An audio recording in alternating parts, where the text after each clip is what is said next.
Assalamualaikum warahmatullahi wabarakatuh. Perkenalkan, nama saya Widya Astuti. Saya mahasiswa dari kampus TAI Al-Kifayah Riau. Saya mengambil prodi PGMI. Video ini saya buat untuk memenuhi tugas mata kuliah kewarganegaraan dengan dosen pengampu Bapak Jufri Hardianto Zulfan SHMH.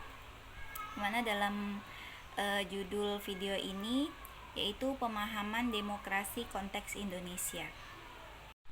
Demokrasi konteks Indonesia. Demokrasi memberikan kita sebuah pemahaman bahwa sebuah kekuasaan itu berasal dari rakyat, di mana rakyat akan melahirkan sebuah aturan yang menguntungkan dan melindungi hak-haknya.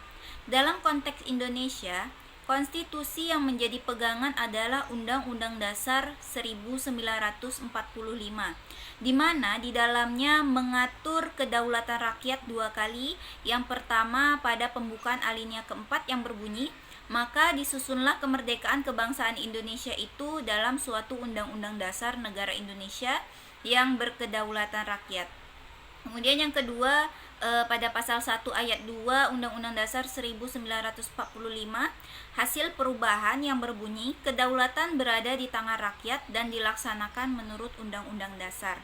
Dengan demikian, Undang-Undang Dasar 1945 secara tegas mendasar pada pemerintahan demokrasi karena berdasarkan kedaulatan rakyat. Indonesia sendiri adalah negara demokrasi.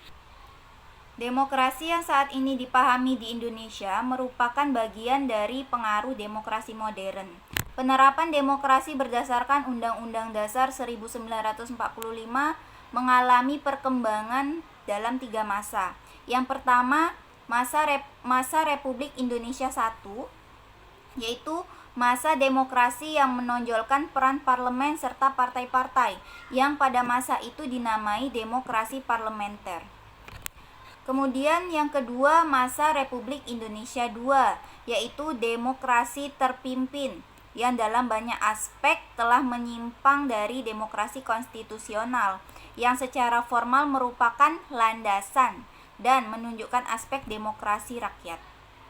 Yang ketiga, masa Republik Indonesia III, yaitu masa demokrasi Pancasila, yang merupakan demokrasi konstitusional menonjolkan demokrasi presidensial. Masa ini berakhir bersamaan dengan jatuhnya rezim Orde Baru, yang kemudian demokrasi Indonesia memasuki era baru yang dinamakan dengan era reformasi, yang diawali dengan adanya perubahan Undang-Undang Dasar 1945 dengan menonjolkan kebebasan berpolitik yang lebih nyata dengan penguatan sistem presidensial. Ya, mungkin itu tadi demokrasi konteks Indonesia yang dapat saya jelaskan. Lebih dan kurangnya saya mohon maaf. Saya akhiri. Wassalamualaikum warahmatullahi wabarakatuh.